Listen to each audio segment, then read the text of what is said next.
มาส่งพี่น้องเสียงครับเป็นไงก็มีรถโค้งขนอพี่น้องขอนอทางกันหนึ่งครับพี่น้องขอหน้าอันนี้ก็จอมันบอกว่า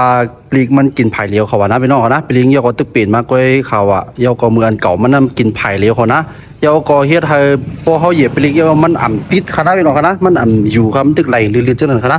ออกขาเขาก็เลยมาเช็คด้วยไหลหัวไอ้ตัวนี้มันตายครับพี่น้องคณะนะฮะมันต้องดูสุดเบรกนะมันก็เป็นขี้คานขี้ขินอะไรคณะ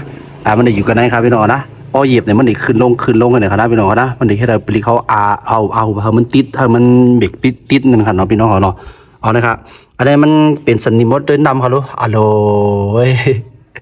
เป็นน้ำคานนั่นน้ำสนิมมดนะครับพี่น้องนะมันก็เขาก็เลยไทยในพี่น้องเขาอันนี้เป็นสนิมมดค่ะคัดเอาครับ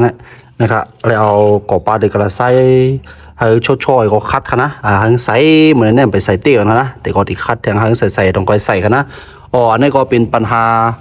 เป็นรองหยับขึ้นพี่น้องเขาอันเนี่ยเนี่ยปลิกมันใหญ่ค่ะนะพี่น้องค่ะนะเพราะว่ามันเป็นเผาลอยเป็นเผา6 ล้อปานกลางของญี่ปุ่นค่ะเนาะเมืองไทยเขามาเฮ็ดองก้อยค่ะนะครับดึงมันนะครับบลิงก็ใหญ่ปีเจ้าค่ะอะไรเลยนะครับแล้วมันกินปลิกมันเฮ็ดเธอมันปลิกมันมดผายเร็วนะพี่น้องนะมันได้เฮ็ดเธอมันมดผายเร็วอันนี้ถูกเปลี่ยนมาใหม่นะเฮ็ดมดผายเร็วอย่าก็เหยียบก็มันใครติดนั่นค่ะเนาะพี่น้องเนาะเหยียบก็มันตึกกว่าด้วยกันนะ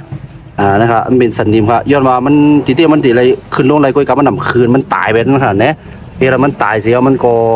คืนเหี่ยวมันก็เลยติดนั่นขนาดพี่น้องเนาะนะครับ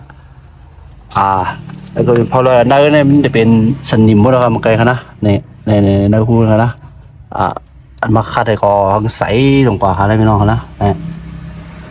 นี่ก็เป็นตั้งหุ้นเล็กลอกมาผักปันพี่น้องเขาเลยครับเนาะสังวาสรถเผอเป็นในนี่ก็มันใกล้เปลี่ยนลูกสุบมันหรือมันใกล้เปลี่ยนอย่างมันนี่ก็เป็นวิดีโอมาหลัดในพี่น้องเขาค่ามาส่งค่า